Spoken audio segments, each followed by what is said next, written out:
Hello mga betlog! For today's mini vlog, come and spend the day with us here in Zambales for 24 hours. So expect nyo na medyo mahaba tong vlog na to. Let's go! So ito na nga, bigla ang ganap lang itong Zambales namin nagkaayaan lang and luckily natuloy. So mga bandang alas 12 na ito, nagkita-kita lang kami dito ng mga dati kong ka-work dito sa VXI and dito yung meet up namin. Dahil yung iba kong friends is may shift pa din. So inantay lang namin sila mag-out para diretso na kami sa Zambales. Mga 30 minutes din kami nag-antay dito sa mga kaibigan ko at ang tagal-tagal nila, yun naman pala ay nag-contact lens pa and nagpaganda pa ang mga betlog ko. Syempre, pagkadating nga nila betlog, wala nang ano-ano pa at lumarga na agad kami dahil medyo mahaba-haba pa nga yung biyahe namin and target talaga namin na makadating doon ng maaga. Mga bandang 3:30 AM nakarating kami ng Subic nito. I don't know kung part pa rin to ng Subic pero huminto lang kami dito sa McDo para mag-breakfast dahil at kami ay nagugutom na.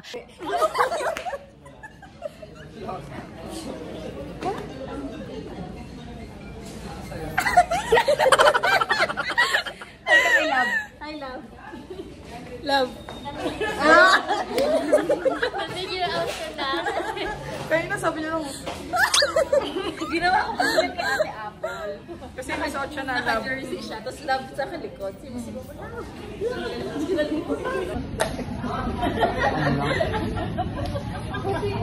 Ayos na lang.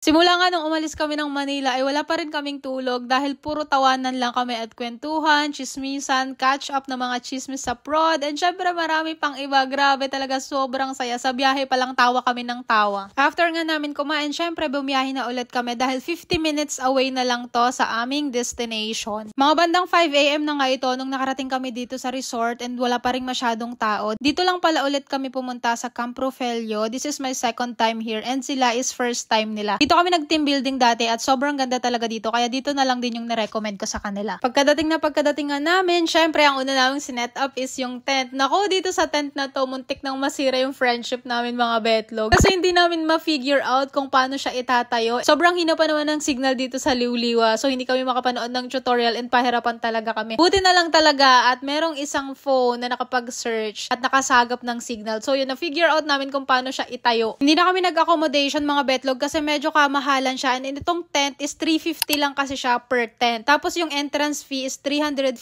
kapag overnight. After nga namin mag-setup ng tent, pumunta naman kami dito sa mini sari-sari store sa labas ng resort at nagtitinda sila ng kape dito, pansit canton at marami pang iba. So syempre, as a kape person, bumili ako ng kape at hindi talaga maaring walang kape dahil ang sarap din magkape dito mga betlog. It's 6 AM pero tingnan nyo, wala pang katao-tao tapos sobrang tahimik, ang lakas ng hampas ng alon, sobrang nakaka-relax. Ang ganda-ganda din pala ng shoreline dito sa Zambales, kaya sobrang marerelax talaga kayo kasi ang dami nyong pwedeng gawin. Pwede kayong tumakbo dyan, pwede kayong mag-jogging, pwede kayong mag-volleyball, pwede kayong mag-soccer, basta super daming pwedeng gawin. And yun, nagmuni-muni lang kami dito, nag-relax.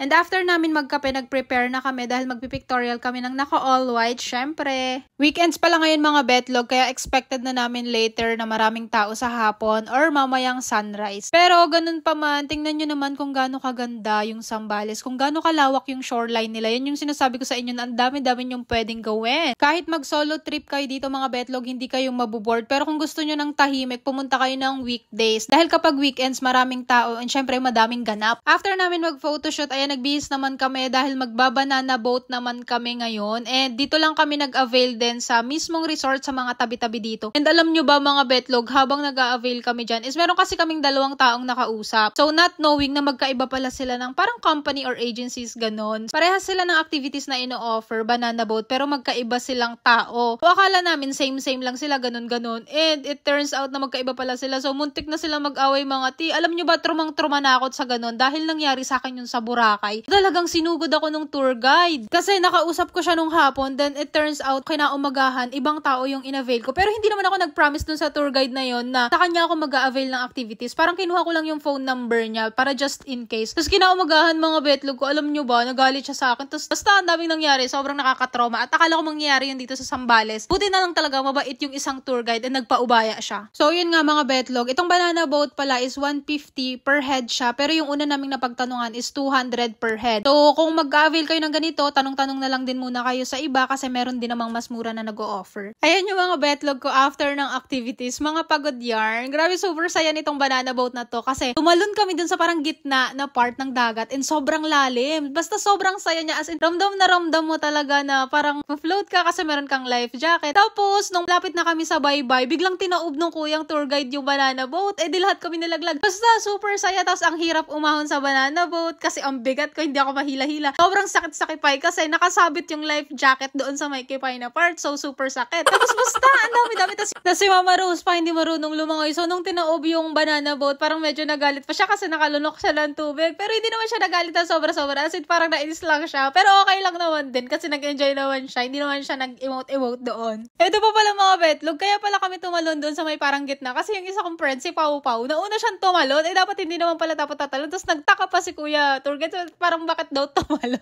Tapos lahat ko yung nagtalunan. Na-imagine nyo ba? So yun ang mga betlog. Ang dami ko ng chika dito. So after nga namin mag-banana boat, syempre kakain na kami. Siguro mga 10 a.m. na nito. Nagdala na rin lang kami ng mga food namin para hindi na kami bumili. And luckily, hindi kami siningil ng corkage fee. If magdadala kayo ng pagkain mga betlog, merong corkage fee. Pero kami hindi kami siningil kasi, ewan ko, hindi ata nakita na may dala kaming pagkain. So yan, after namin mag-prepare ng food, syempre kumain na lang din kami. Dahil gutom na rin. Grabe, ang dami naming food dito. Sobra-sobra. Merong talong na may bagoong, merong itlog na pula na may kamates, mangga, buttered shrimp, tapos liempo and rice, of course. After naman namin kumain is nagpahena naman kami dito kay Kuya. Yung henna pala dito mga betlog is 150 to 200, depende kung gaano siya kalaki. So yung sa akin na yan, 200 yan. And yun sa mga friend ko din is 200 din kasi medyo malalaki yung mga henna na pinalagay namin. So yan, lahat kami nagpahena. Ito yung kay Mama Rose, tapos ito naman yung kay Papa Ian, tapos ito yung kay Maring Giselle, and yung iba is hindi pa tapos. So yarn. Grabe mga betlog, super haba nitong mini vlog na ito. And nauubusan ako ng voice over. So yun nga, after namin magpatato is nakatulog ako. Siguro mga 1 hour akong nakatulog kasi wala pa rin naman kaming tulog pagkagaling ng Manila. After ko matulog, ayan, pumunta lang ako dito, naglibot-libot, and inikot-ikot ko lang ulit itong resort dahil meron nang nagbago dito sa resort na ito. Una kasi akong pumunta dito mga betlog ko is wala bang swimming pool. Buti na lang talaga nilagyan na nila ngayon after a year nung pagbalik ko, meron na siyang pool, and napakagandang idea nito mga betlog kasi sobrang init sa dagat kapag tanghali. So pwede mag-relax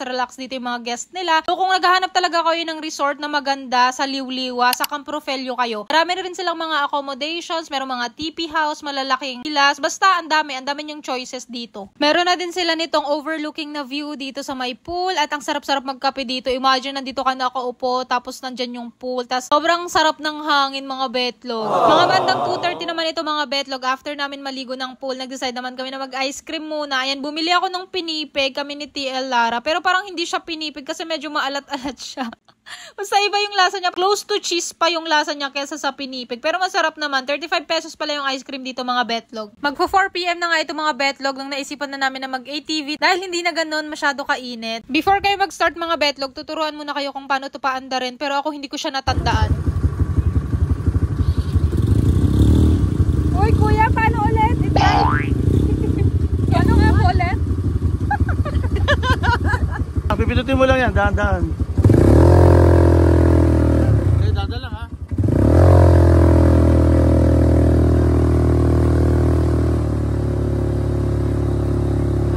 Gets ko lang.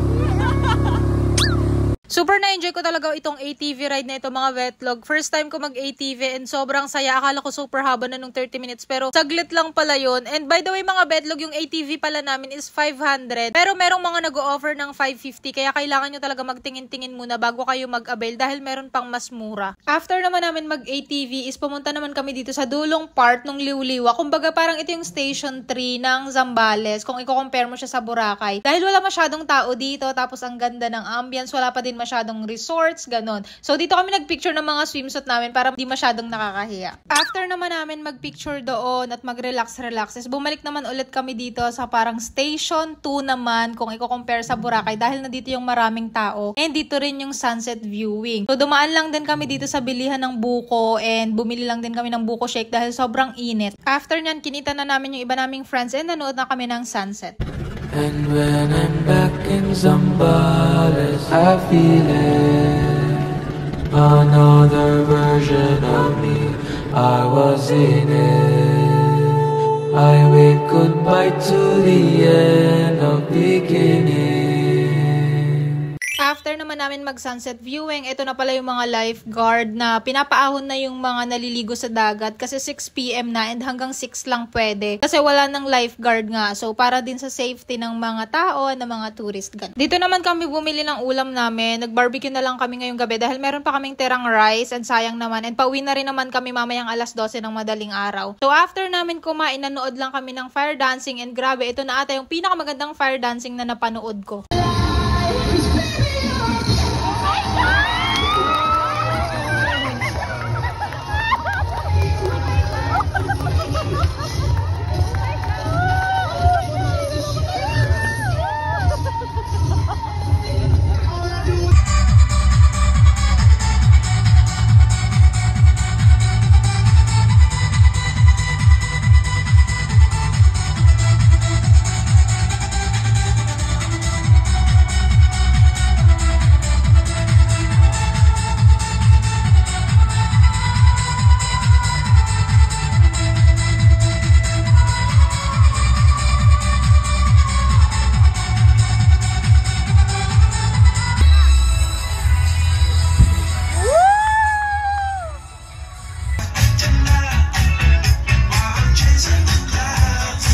At dito sa Camp Rofelio, meron din pala sila ditong bar kapag gabi and sobrang daming tao dito and nanggagaling din ng banda nila. So yung iba kong friends, nag-inuman sila, tas yung iba naman natulog lang and nagpicture-picture. And mga bandang alas 12 ng madaling araw, umuwi na rin kami back to Manila. So yun lang mga betlog, bye-bye!